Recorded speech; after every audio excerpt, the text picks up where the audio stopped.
Big my stocks நண்பர்கள் எல்லாருக்கும் வணக்கம். நாம இன்னைக்கு ரிலையன்ஸ் இண்டஸ்ட்ரீஸோட லேட்டஸ்ட் Q4 ரிசல்ட்ஸை ஒரு சின்ன டீப் டைவ் பண்ண போறோம். ரெவென்யூ ஏறி இருக்கு, ஆனா ப்ராஃபிட் ஏன் குறைஞ்சது? ஒரு இன்வெஸ்டரா நீங்க அடுத்து எதை கவனிக்கணும்? வாங்க நேரா விஷயத்துக்கு போலாம். முதல்ல ஒரு சூப்பரான நியூஸ்.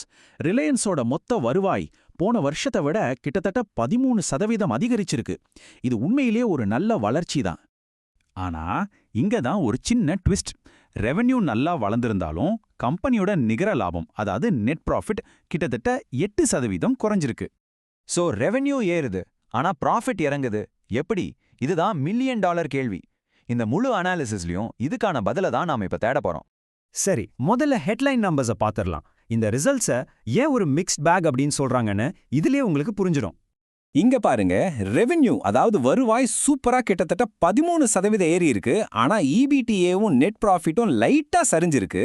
இதுக்கு என்ன அர்த்தம்னா, கம்பெனிக்கு நிறைய காசு வருது, ஆனா செலவு போக கையில நிக்கிற லாபம் குறைஞ்சிருக்கு. மார்ஜின்ல பிரஷர் இருக்குன்னு தெளிவா தெரியுது. சரி, இன்வெஸ்டர்ஸ்க்கு ஒரு சின்ன நல்ல விஷயம். இந்த ஃபைனான்ஷியல் இயர்க்காக ஒரு ஷேருக்கு ₹6 டிவிடெண்ட் அனௌன்ஸ் பண்ணிருக்காங்க. ஓகே, இப்போ இந்த ரிசல்ட்ஸ்ல எது பாசிட்டிவ் எது ஹீரோன்னு பார்க்கலாம். கம்பெனியோட வளர்ச்சியை முன்னாடி இருந்து கொண்டு போறது ஜியோவும் ரீட்டைலும் தான். ரிலையன்ஸை நம்ம ஒரே கம்பெனிக்குள்ள இருக்கிற ரெண்டு வேற வேற கம்பெனியா பார்க்கலாம். ஒரு பக்கம் கஸ்டமர்ஸ் கிட்ட நேரடியா டீல் பண்ற ஜியோ, ரீட்டைல் இவங்க ராக்கெட் வேகத்துல போறாங்க. இன்னொரு பக்கம் அவங்களோட பாரம்பரியமான ஆயில் மற்றும் கேஸ் பிசினஸ் அங்கதான் கொஞ்சம் சவால்கள் இருக்கு. ஜஸ்ட் யோசிச்சு பாருங்க, 524 மில்லியன், அதாவது 52.4 கோடி சப்ஸ்கிரைபர்ஸ். இது எவ்ளோ பெரிய நம்பர்! ஜியோவோட மிகப்பெரிய பலமே இதுதான். இப்போ ரொம்ப முக்கியமான ஒரு மெட்ரிக் ARPU, அதாவது ஒரு யூசர் கிட்ட இருந்து சராசரியா வர்ற வருமானம். இது ₹214 உயர்ந்திருக்கு. போன வருஷத்தை விட இது 3.8% அதிகம். இது ஒரு நல்ல ஹெல்த்தியான வளர்ச்சி. சுருக்கமா சொல்லணும்னா, ஜியோ செமையா பெர்ஃபார்ம் பண்ணிருக்கு.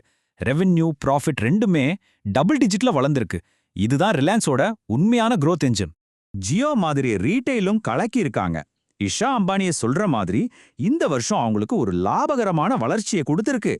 ரீட்டைல் செக்மெண்ட்லயும் வளர்ச்சி சூப்பரா இருக்கு. குறிப்பா இந்த ஹைப்பர் லோக்கல் டெலிவரி ஆர்டர்ஸ் அடேங்கப்பா 300% மேல வளர்ந்திருக்கு. அவங்களோட டிஜிட்டல் பிளான் செமையா ஒர்க் அவுட் ஆகுதுன்னு இதிலிருந்தே தெரியுது. கூடவே கஸ்டமர் பேஸும் 38.7 கோடியை தாண்டி போய்கிட்டு இருக்கு. சரி, பாசிட்டிவ் எல்லாம் பார்த்தாச்சு. இப்போ கம்பெனியோட ப்ராஃபிட் ஏன் அடி வாங்குச்சுன்னு பார்க்கலாம். பிரச்சனை எங்கிருந்து வருதுன்னா, அவங்களோட எனர்ஜி பிசினஸ்ல இருந்துதான். இந்த சார்ட் பாத்தீங்கன்னா உங்களுக்கே புரியும். O2C, அதாவது ஆயில் டு கெமிக்கல்ஸ் மற்றும் ஆயில் அண்ட் கேஸ், இந்த ரெண்டு செக்மெண்ட்லயும் EBITDA போன வருஷத்தை விட கம்மியா இருக்கு. கம்பெனியோட மொத்த லாபம் குறையறதுக்கு இதுதான் மெயின் ரீசன். இன்னும் கொஞ்சம் டீப்பா நம்பர்ஸை பாருங்க. O2C செக்மெண்ட்ல ரெவென்யூ வந்திருந்தாலும் லாபம் கிட்டத்தட்ட 4% குறைஞ்சிருக்கு. ஆனா ஆயில் அண்ட் கேஸ்ல ரெவென்யூவும் சரி லாபமும் சரி ரெண்டுமே பெரிய அடி வாங்கியிருக்கு. சோ இதுக்கு என்ன காரணம்? இது கம்பெனி கண்ட்ரோல்ல இல்லாத ஒரு விஷயம். முகேஷ் அம்பானிய சொன்ன மாதிரி வெஸ்ட் ஏஷியால நடக்கிறப்போ குளோபல் சப்ளை செயினை பயங்கரமா பாதிச்சிருக்கு. அதோட தாக்கம் தான் இந்த நம்பர்ஸ்ல தெரியுது. சரி, இது வரைக்கும் என்ன நடந்துச்சுன்னு பார்த்தாச்சு. இனிமே ஒரு இன்வெஸ்டரா நீங்க எதெல்லாம் கவனிக்கணும் வாங்க பார்க்கலாம். 4 முக்கியமான ரிஸ்க்ஸ் இருக்கு. 1, இந்த O2C மார்ஜின் பிரஷர். இந்த குளோபல் டென்ஷன்ஸ் தொடர்ந்தா மார்ஜின்ஸ் இன்னும் வீக்காவே இருக்கலாம். 2வது, ஆயில் அண்ட் கேஸ் செக்மெண்ட். இது சரியாகலைனா ஜியோவும் ரீட்டைலும் சம்பாதிக்கிறத இது காலி பண்ணிட வாய்ப்பு இருக்கு. 3வது, ஜியோவோட ARPU growth. இப்போ நல்லா இருக்கு, ஆனா இது மெதுவானா என்ன ஆகும்? 4வது, ரீட்டைல். ஒருவேளை மக்கள் செலவு பண்றது குறைஞ்சா ரீட்டைல் வளர்ச்சியும் குறையலாம். ஸோ இந்த மொத்த அனாலிசிஸ்ல இருந்து நம்ம எடுத்துக்க வேண்டிய முக்கியமான பாடம் என்ன? ஒரு முதலீட்டாளரா உங்களுக்கான டேக்அவே என்ன? சிம்பிளா சொல்லணும்னா, இனிமே ரிலையன்ஸோட ரெவென்யூவை மட்டும் பார்க்காதீங்க.